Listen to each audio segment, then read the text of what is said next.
केंद्र की मोदी सरकार की तरफ से 3 दिन का संसद का विशेष सत्र बुलाया गया था, जिसमें सरकार ने 3 बिल पेश किए, जिसका विपक्ष ने जमकर विरोध किया। वहीं लोकसभा में नेता विपक्ष राहुल गांधी ने तो साफ कर दिया था कि विपक्ष इन बिलों को पास नहीं करने देगा, और वोटिंग के वक्त ऐसा ही हुआ। मोदी सरकार को सदन में बड़ा झटका लगा। तो क्या है ये पूरी खबर, जानेंगे इस रिपोर्ट में। संसद के विशेष सत्र के दौरान मोदी सरकार को बड़ी हार का सामना करना पड़ा है। सरकार की तरफ से सदन में 16 अप्रैल को परिसीमन से जुड़े केंद्र शासित प्रदेश कानून संशोधन विधेयक, संविधान 131वां संशोधन विधेयक और परिसीमन विधेयक पेश किए गए थे। इस दौरान सदन में सत्ता पक्ष और विपक्ष के बीच तीखी बहस देखने को मिली।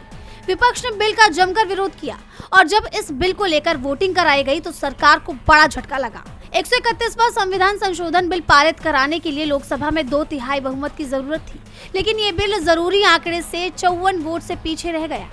इस बिल पर कुल 528 वोट पड़े। 298 वोट बिल के पक्ष में थे, जबकि विपक्ष में 230 वोट पड़े। क्योंकि ये संविधान संशोधन विधेयक है और इसके लिए जरूरी था कि विधेयक के पक्ष में उपस्थित सांसदों का 2/3 समर्थन मिले, और इसके लिए 352 वोट की जरूरत थी, जिसके चलते ये बिल लोकसभा में गिर गया। और अब इसे मोदी सरकार की अब तक की सबसे बड़ी हार माना जा रहा है। ये पहली बार है जब सदन में वोटिंग के दौरान मोदी सरकार हार गई है।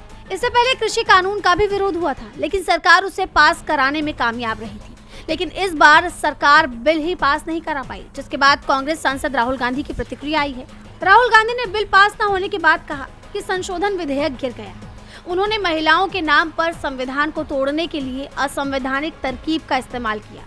भारत ने देख लिया, इंडिया ने रोक दिया, जय संविधान।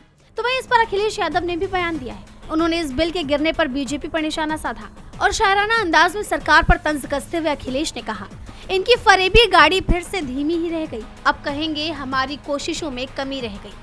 अब अखिलेश का यह बयान लोगों के बीच काफी चर्चा का विषय बन गया है। बिल पास ना होने से एक बात साफ हो गई है कि बीजेपी अब कमजोर पड़ती जा रही है। विपक्षी मजबूत एकता ने बीजेपी के मंसूबों को धूल चटाती है।